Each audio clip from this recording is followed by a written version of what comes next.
Bonjour, donc moi c'est Heinrich Kanoa. J'avais une question déjà par rapport au fait que vous êtes dans l'imprimerie, c'est ça?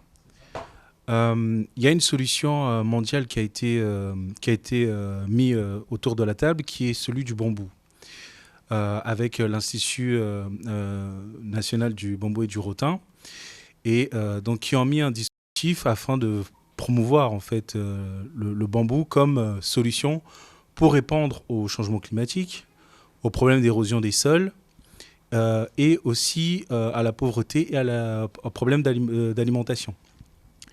Et en fait, j'ai été confronté à une problématique par rapport à cet institut-là, sachant que elle est obligée d'opérer avec les gouvernements. Donc, ce qui nécessite que tout individu, que ce soit une entreprise ou une coopérative, est obligé, dans un premier temps, de travailler avec le ministère, par exemple, de l'économie forestière. Donc, pour ça, il faut les solliciter, avoir donc un entretien et mettre en place tout un cheminement avant de pouvoir opérer sur le terrain et commencer à établir une activité lucrative.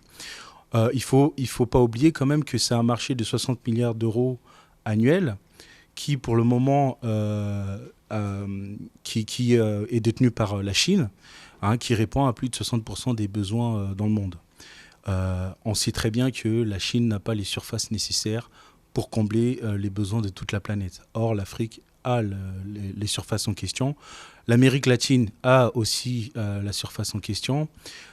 Eux, ils l'exploitent déjà depuis très très longtemps, mais malheureusement, c'est très méconnu en Afrique, alors qu'on a du bambou qui pousse déjà naturellement. Et la problématique auquel j'ai été confronté était le fait que euh, pour avoir un interlocuteur, c'est très compliqué. Donc si l'initiative, elle n'est pas déjà individuelle dans un premier temps, euh, il n'y a pas de retour. Et quand on fait face à ce genre de problématique, euh, que, euh, comment peut-on essayer de résoudre cette difficulté, cette barrière? Parce qu'on a vraiment un souci au point de vue déjà gouvernemental. Bon, moi, je suis du Congo, donc c'est un cas peut-être qui est particulier, mais il est très difficile de faire entendre les voix, sachant que ils ont signé des accords, ils ont déjà reçu les subventions et les financements pour faire la promotion, mais la population n'est au courant absolument de rien du tout. Alors qu'avec le bambou, on fait du bois, on fait du biochar. Le biochar, c'est un engrais, enfin, c'est un amendement, on peut faire un amendement pour fertiliser le sol. Donc, on répare le sol qui a été surexploité, on augmente les capacités de production et dans toute la chaîne de valorisation du bambou, on développe des activités économiques diverses, notamment le papier, le textile, quoi d'autre encore. On peut même faire des maisons préfabriquées au jour d'aujourd'hui. La technologie est déjà arrivée à un niveau tel que on a un outil qui est un végétal qui est vraiment, vraiment génial. Et voilà. Donc moi, je voudrais savoir, par exemple, dans ce genre de contraintes, comment on fait pour pouvoir pallier à ce genre de barrières. On entend parler de plus en plus. C'est curieux que la première question arrive là-dessus. Parce qu'on on traverse une crise sans précédent au niveau du papier. Depuis un an, les prix d'impression de revues, de magazines, de journaux sont constamment revus à la hausse en permanence, ça bouge.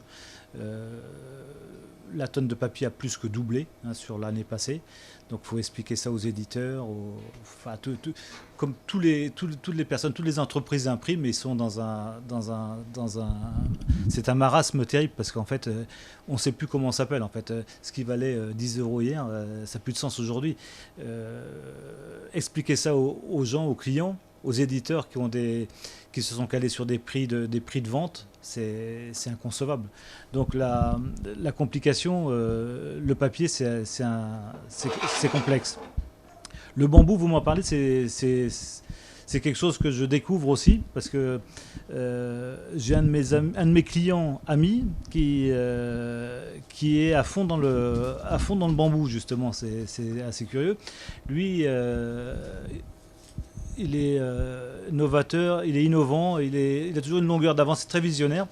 Et il utilise le bambou en fait pour fabriquer les pailles pour mettre dans les boissons, dans tout ce qui est CHU, aéroport, restaurant. Partout, c'est devenu obligatoire. La paille plastique n'a plus de raison d'être et d'exister. Donc, ça bientôt est interdit.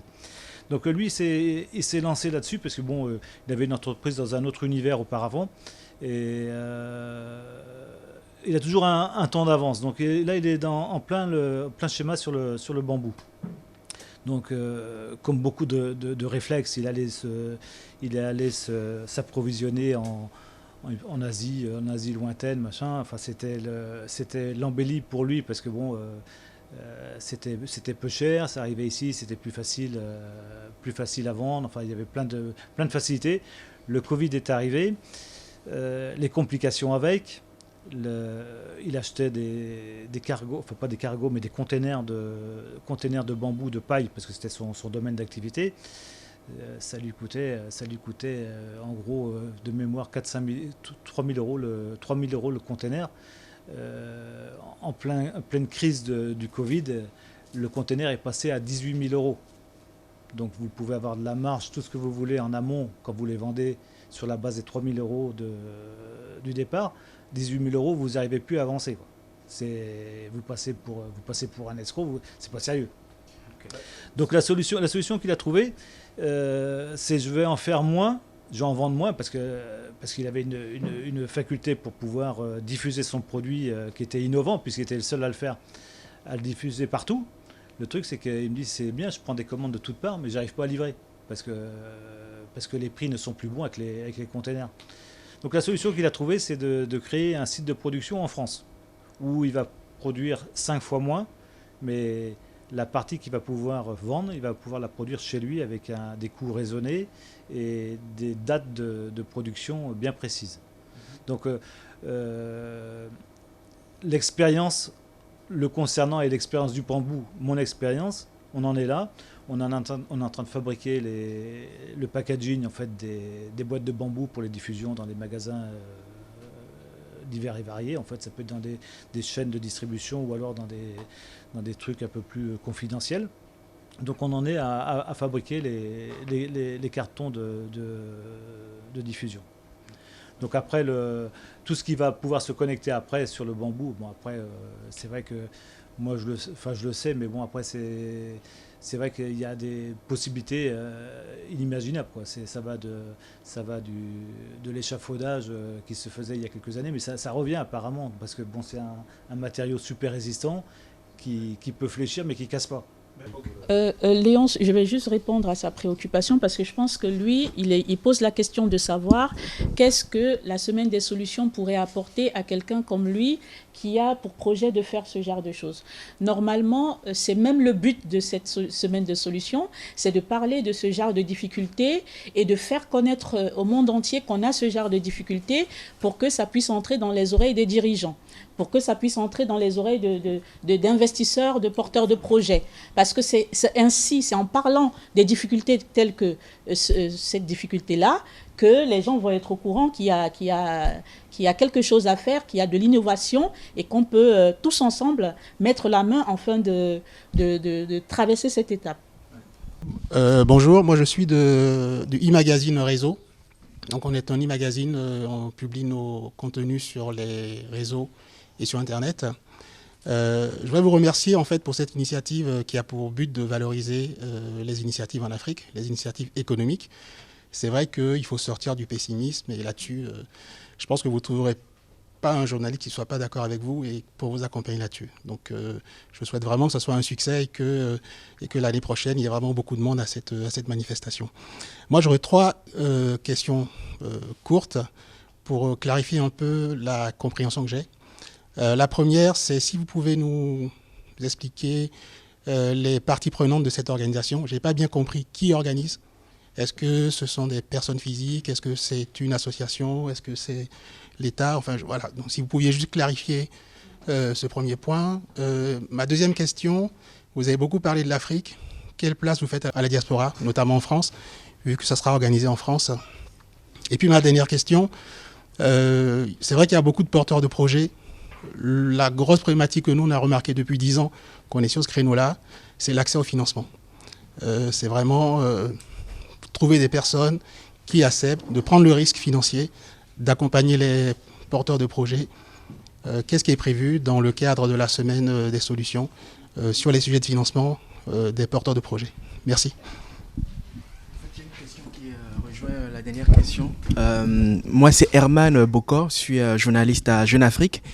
Et je trouve aussi l'idée, le concept très intéressant. Les porteurs de projets, en tout cas les startups en Afrique, hein, surtout, il y a des barrières institutionnelles, il y a des blocages. Parce que pour pouvoir évoluer, il faut l'accès ou bien la validation des dirigeants, des ministères. Et on sait que beaucoup de startups sont confrontés à ces différentes problématiques.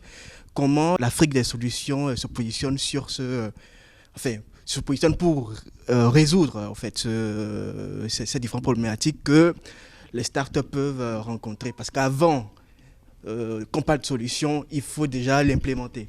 Donc voilà, donc c'était ma question. Bonjour, Joséphine Egalgi. Je suis maire adjointe en Guyane française.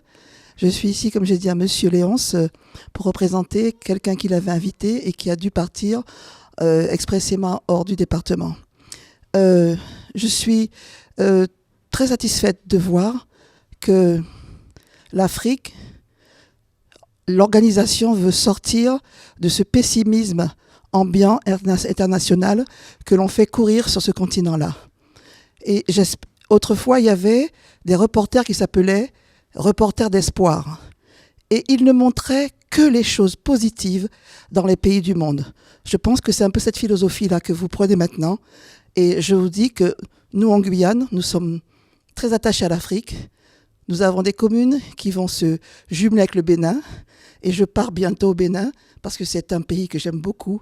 Et l'Afrique a beaucoup de choses à démontrer au monde. L'Afrique a beaucoup de valeurs à montrer au monde.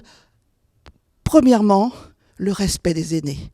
Ça, c'est une qualité africaine qu'on ne retrouve nulle part ailleurs. 4 questions. La première question demandait quelle structure est derrière cette initiative. La Semaine de l'Afrique des solutions est organisée par le média Notre Voix, qui est spécialisé dans la solution, en partenariat avec d'autres organisations qui sont également spécialisées dans la solution, notamment Tout va bien, qui est à Lyon. Nous sommes bel et bien membres de Reporters d'Espoir, qui est l'organisation pionnière du journalisme de solution, qu'on appelle en France, depuis 2004. Je ne sais pas si j'ai répondu à votre première question. Merci. Mais nous avons fait également en sorte que, pour mobiliser des acteurs autour de l'événement. Donc vous verrez au niveau du comité d'organisation, il y a une diversité. Il y a Emmanuel Soji, par exemple, de France 24, qui est la déléguée générale de la semaine. Et donc il y a des journalistes émérites, des chefs d'entreprise. Donc il y a une diversité d'acteurs qui se mobilisent pour organiser la semaine l'Afrique des solutions. La deuxième question demande la place de la diaspora, puisqu'on parlait de l'Afrique. L'Afrique des solutions, c'est l'Afrique et la diaspora. Parce qu'il y a des Africains qui sont dans la diaspora, mais qui créent aussi des solutions. Vous avez par exemple M. Naoum, qui est un entrepreneur que tout le monde connaît, qui est basé à Montpellier, qui a fabriqué le premier robot qui permet de traiter le cancer de foie et autres. Aujourd'hui, il vient même de recevoir un prix récemment. Il est dans la diaspora. Il y a d'autres acteurs, d'autres Africains qui sont dans la diaspora, en Europe, aux États-Unis, qui font des choses extraordinaires dans l'intérêt collectif. Donc, nous mettrons en valeur les acteurs de solutions en Afrique et dans la diaspora. Et la Semaine de l'Afrique des solutions sera organisée de façon rotative. Cette année, c'est à Paris. L'année prochaine, ça peut être aux États-Unis, en Côte d'Ivoire, au Sénégal, dans d'autres pays. Parce que beaucoup nous demandent, mais pourquoi vous voulez parler de l'Afrique et pourquoi vous ne le faites pas en Afrique? Puisque justement, il y a aussi des Africains de la diaspora qui créent des solutions. Et donc, il faut faire en sorte que l'activité puisse intéresser les acteurs, qu'on soit en Afrique, que ce soit, à Paris, que ce soit même en Martinique ou Guadeloupe ou ailleurs. Donc, nous allons faire le tour du monde chaque année pour parler que de solutions. J'ai bien répondu à la deuxième. OK, merci. La troisième question demande l'aide qu'on apporte aux solutionneurs. C'est bien ça? L'accès au financement. Il y aura dans le cadre de la semaine le salon de l'innovation et de la créativité. Une sorte de rencontre B2B entre les porteurs de solutions, les porteurs de projets innovants et les financiers. Quand vous voyez par exemple quelqu'un comme M. Lionel Zinsou, dans une telle activité, ça veut dire que nous aurons beaucoup d'investisseurs de qualité, beaucoup de personnalités qui apportent leur contribution au développement du continent. Et donc, les porteurs de projets viendront et ceux qui ont l'argent ou ceux qui peuvent faciliter la mobilisation de financement pour aider les gens à concrétiser leurs projets seront là. Et au cours de cette semaine, ils vont se réunir, échanger pour qu'on puisse voir comment nous allons financer, apporter notre contribution au financement des projets innovants. Ça peut aller? Merci. Merci. Le 4e point, si j'ai bien noté, parle des financements des startups. C'est bien ça? Et accompagnement. Oui, c'est bien prévu. Je crois qu'il y a 4 thématiques constructives là-dessus. Lorsque vous verrez le dossier de presse, vous allez voir, nous avons pris en compte tout ça parce qu'on a tiré leçon. Il y a trop d'événements qu'on organise chaque année. Partout, on parle de long de l'Afrique. Trop d'événements chaque année. Nous avons tiré leçon de tout ce qui se fait déjà pour ne pas faire quelque chose qui existe déjà. Donc, nous organisons la Semaine de l'Afrique des solutions pour valoriser les solutions et ou apporter des solutions à des problématiques qui existent déjà. Donc, les startups qui ont des difficultés, effectivement, c'est un problème récurrent sur le continent. Il y a des gens qui ont des solutions, mais ils ont du mal à trouver de financement. Est-ce qu'ils frappent à la bonne porte? Et donc, on verra ça ensemble dans le cadre de la solution pour pouvoir les aider. Nous sommes allés loin en proposant, par exemple, des financements participatifs. Faire en sorte qu'à l'issue de la Semaine de l'Afrique des solutions, indépendamment du travail que nous allons faire avec les investisseurs, que la semaine puisse permettre de financer au moins quelques initiatives innovantes sur le continent à travers des financements participatifs que nous allons expérimenter. Tous les détails sont dans le document. Alors, pour répondre à la question de comment est-ce qu'on peut accompagner les porteurs de projets, alors je vais vous raconter une petite histoire. Si je me suis associée au projet de Notre Voix et de Léonce, c'est parce que je suis moi-même promotrice d'un salon Made in Africa qui valorise l'excellence et l'innovation des produits et services, mais qui le fait sur le continent africain et qui le fait chaque année dans un pays d'Afrique différent. Et cette initiative, elle va être à sa 3e année au Maroc, mais c'est une initiative que s'il y avait eu une initiative comme celle-ci en amont, je serais connue partout. Ce projet-là serait connu partout.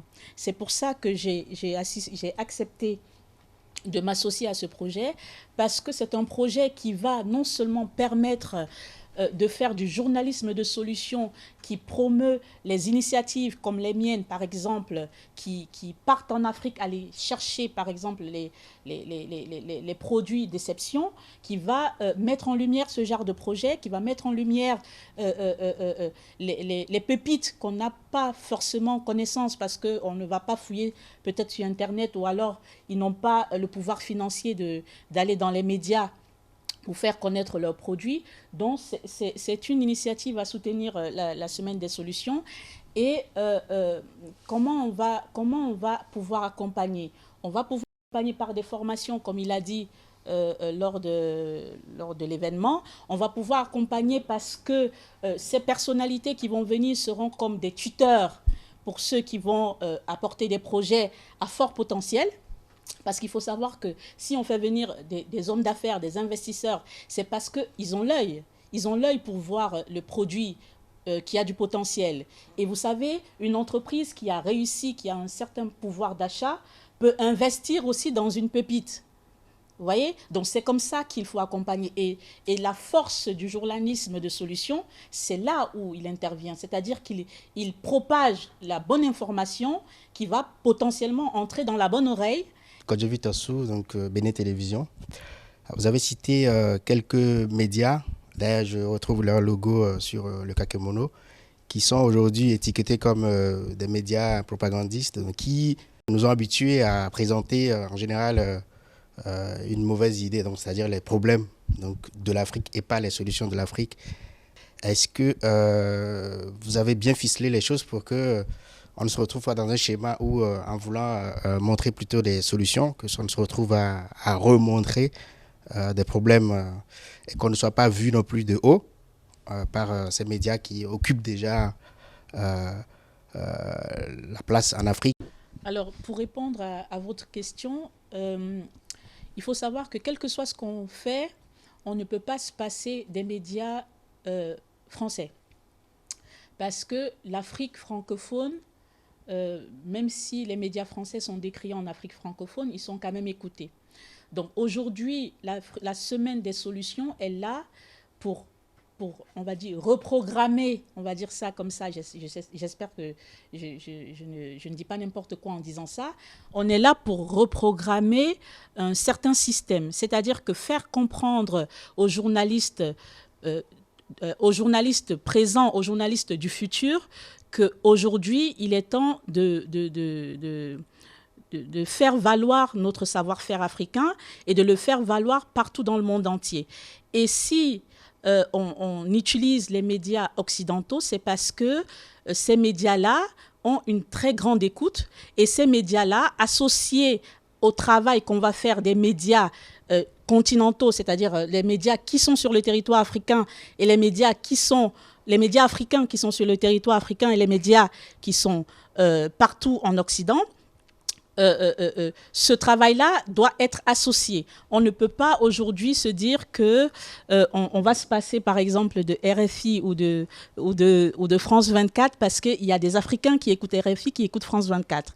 Et ce sont des médias dont on a besoin pour diffuser les informations qui nous sont chères, c'est-à-dire diffuser notre savoir-faire au plus grand monde. Donc aujourd'hui, si on les associe à ce projet, c'est pas une initiative anodine, c'est justement parce que ils ont un certain pouvoir d'écoute qui fait en sorte que, en s'appuyant sur eux, on va pouvoir diffuser nos informations. Et soyez sans crainte. Les Africains aujourd'hui sont suffisamment bien outillés pour savoir ce qu'ils veulent et surtout où ils ne veulent pas aller. Merci Amel pour cette précision. Je pense que nous avons besoin de tous les médias, sans exception. Et dans le cadre de cette semaine, nous allons mobiliser même au-delà même des 700 parce que là, beaucoup frappent à nos portes pour travailler avec nous. Nous allons mettre en valeur les médias locaux et nationaux africains qui sont en Afrique et qui sont dans la diaspora.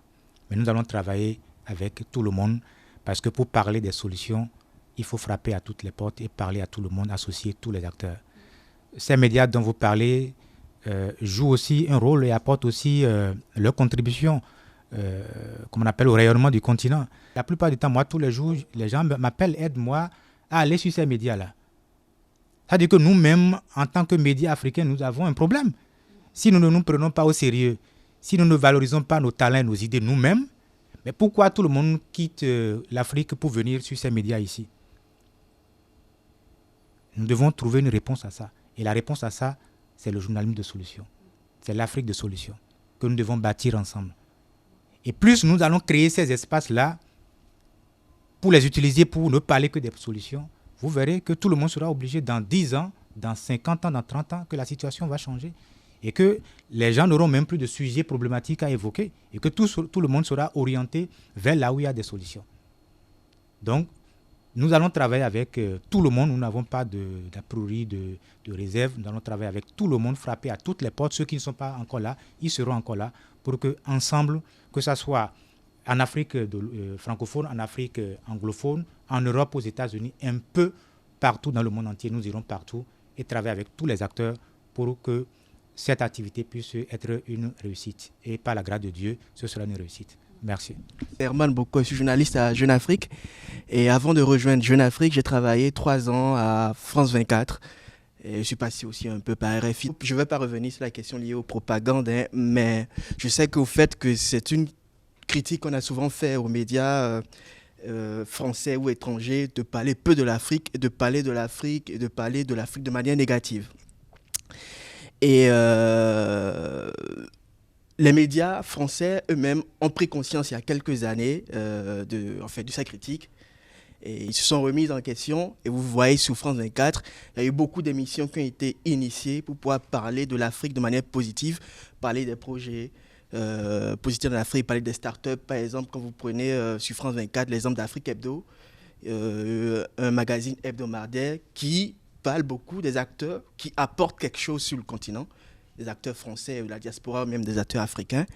Par exemple, sur RFI, il y a des émissions comme La vie ici, où je pense que ça va être je ne sais pas si c'est hebdomadaire ou quotidien, en tout cas, on donne la parole à des citoyens, des journalistes, à des citoyens qui prennent des initiatives positives pour améliorer ou impacter positivement leur environnement immédiat. Et le tout dernier exemple que je peux prendre, c'est le Monde Afrique, par exemple, qui a été initié avec, comment on va dire déjà, un partenariat avec l'AFD. Sur le Monde Afrique, par exemple, la chaîne Afrique du Journal, Le Monde, ils font beaucoup d'efforts pour donner la parole aux acteurs, aux citoyens, aux hommes politiques, enfin aux acteurs qui peuvent parler positivement de l'Afrique. En fait, c'était juste une réponse pour dire que rien n'a été fait depuis. Donc, c'est une critique qu'on entend souvent. Mais il y a des améliorations dans les médias français ou étrangers, enfin, en général. Par rapport au problème du média positif et des médias mainstream européens, je voulais savoir, dans le cas où, effectivement, ce genre d'initiative existait déjà, puisque aujourd'hui, on a toujours Afrique Média, qui, elle, est centrée sur la géopolitique. Donc, elle donne les nouvelles vraies et réelles sur le terrain, mais dans le monde, avec un regard plutôt objectif. Et on a aussi, comment on appelle ça, Anijar Multimédia, qui a été créé par notre cher et bien-aimé Nusere Kalala Omotunde, qui est décédé et qui avait abordé une thématique vraiment très, très poignante, qui était la géothermie, qui était une solution déjà en Guadeloupe, et qui pouvait l'être tout à fait en Afrique, mais qui n'était pas du tout exploitée, d'autant plus que c'est une solution qui est peu coûteuse et rapide à mettre en place, et qui pourrait favoriser justement l'accès à l'électricité, même pour les personnes qui sont pauvres. Mais il faut savoir quand même que son média était positif, parce qu'il mettait en avant, déjà, il redonnait l'héritage de la science à l'Afrique, hein, en retraçant l'histoire. Donc, ce qui permettait même à tous ceux qui étaient scientifiques d'avoir conscience que l'origine même, que ce soit des mathématiques et de toutes les découvertes qu'on a actuellement, même des technologies, sont basées sur les sciences africaines. Et ça, c'est important de le savoir, parce que c'est comme ça que déjà qu'on nous dit que la génération future africaine, et qu'on leur fait prendre conscience qu'ils ont la capacité, ils ont toute la base chez eux en Afrique, tout autour d'eux. Et malheureusement, comme justement on ne voit que des problèmes, lui, il a mis la lumière, mais il a été diabolisé. Et puis dans ce genre de situation, est-ce qu'on ne risque pas d'être soumis à un chantage, soit financier, soit la pression politique ? On ne va pas faire le procès des médias. Nous sommes des acteurs des médias, c'est notre monde. C'est ensemble que nous allons améliorer le travail que les uns les autres font. Mais nous insistons là-dessus, nous Africains, c'est à nous de valoriser nos talents et nos idées. Le reste, laissons faire. Le jour où nous-mêmes nous allons prendre conscience du potentiel qui est en nous, de ce que nous avons comme ressources, de ce que nous avons comme compétences, de ce que nous avons comme qualité, l'Afrique de demain sera construite sur des bases justes, solides et durables. Et donc, il y a de plus en plus des médias constructifs. Même le confrère qui a parlé tout à l'heure, moi je suis allé visiter le magazine, je ne le connaissais pas, mais je suis allé visiter, c'est des sujets constructifs. Quand vous lisez, ça vous apporte quelque chose. C'est tout le journal de solution. Et de plus en plus, ça existe. Il y a même des gens qui font même du journal de solution sans s'en rendre compte, sans le savoir, qui font du journal de solution. Donc, ces genres d'initiatives vont permettre de les révéler et de les valoriser. Et on verra comment financer, et ça fait partie également des thématiques à aborder au cours des conférences, comment financer les médias constructifs. Comment les financer? Parce que ce type de médias ne trouve pas facilement de financement. Parce que si vous ne parlez pas de politique matin, midi et soir, si vous ne parlez pas des crises, des catastrophes, personne ne vous regarde. Personne ne vous regarde.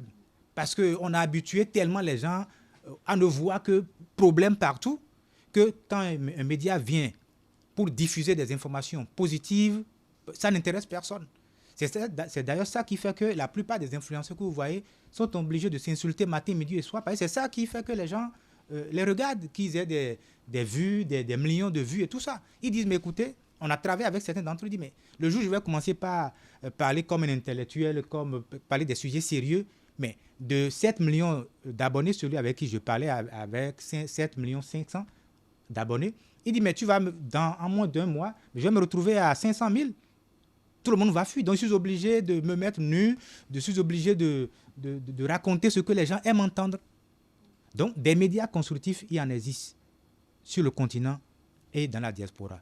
Nous devons travailler pour mieux les structurer, mieux les former. Ceux qui ont plus d'expérience dedans vont essayer de donner la main à ceux qui n'ont pas d'expérience pour qu'ensemble, nous puissions construire l'écosystème qui puisse nous permettre de valoriser, de promouvoir le journalisme de solution. L'Afrique de demain, c'est le journalisme de solution. Il est temps de valoriser les initiatives de solution. Il est temps de parler positivement de l'Afrique, de mettre en avant ces jeunes, ces femmes, ces hommes qui se battent au quotidien, sous la pluie, sous le soleil, pour créer, inventer. Il faut qu'on puisse leur donner la place qu'ils méritent pour permettre de sortir l'Afrique de sa situation actuelle. Oriane, je suis en 3e année de sciences politiques et je trouve le projet très beau, vraiment, c'est une très belle initiative. Je pense avoir tout compris, mais moi ma question se tourne plus vers les jeunes, vers la jeunesse. Parce que là, on parle de journaux, de médias, mais c'est vrai que de nos jours, c'est un peu plus... Enfin, nous les jeunes, en tout cas pour ma part, pour mon entourage, on est un peu plus détachés de tout ce qui est médias. Et pourtant, on a des projets, on veut entreprendre, mais on ne sait pas trop comment s'y prendre. Et comment, en fait, on peut se rapprocher d'un projet comme ça? Parce que moi, si aujourd'hui, par exemple, ma maman n'était pas venue, je pense que je n'aurais pas eu d'ouverture sur votre projet. Donc, comment est-ce que vous faites pour ramener les jeunes à ce que vous faites? Voilà.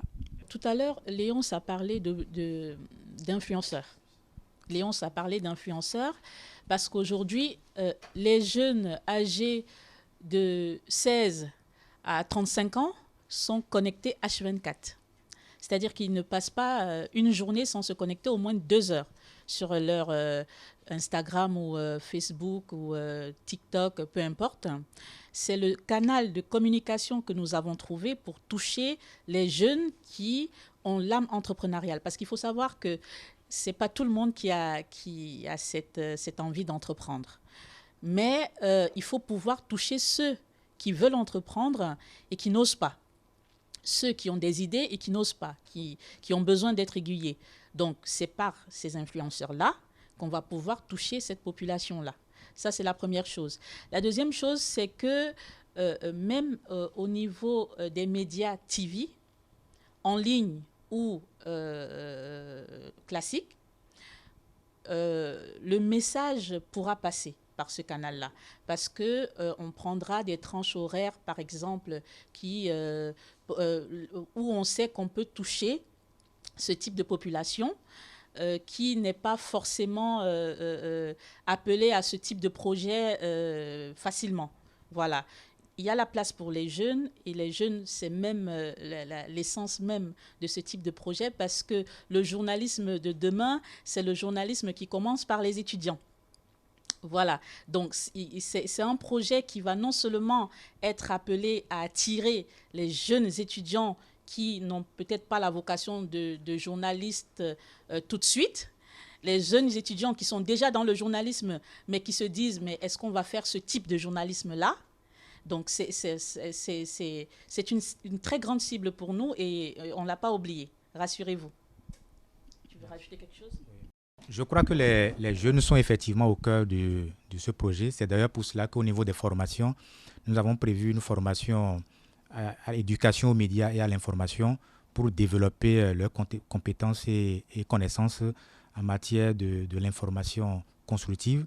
Parce que tout part de là. Si les jeunes n'ont pas assez à l'information de qualité pour savoir comment s'orienter, comment mieux renforcer leurs compétences et tout ça. Ils ne peuvent pas s'investir dans des idées, dans des projets, comme on appelle ça, peut être dans l'entrepreneuriat ou dans d'autres secteurs d'activité.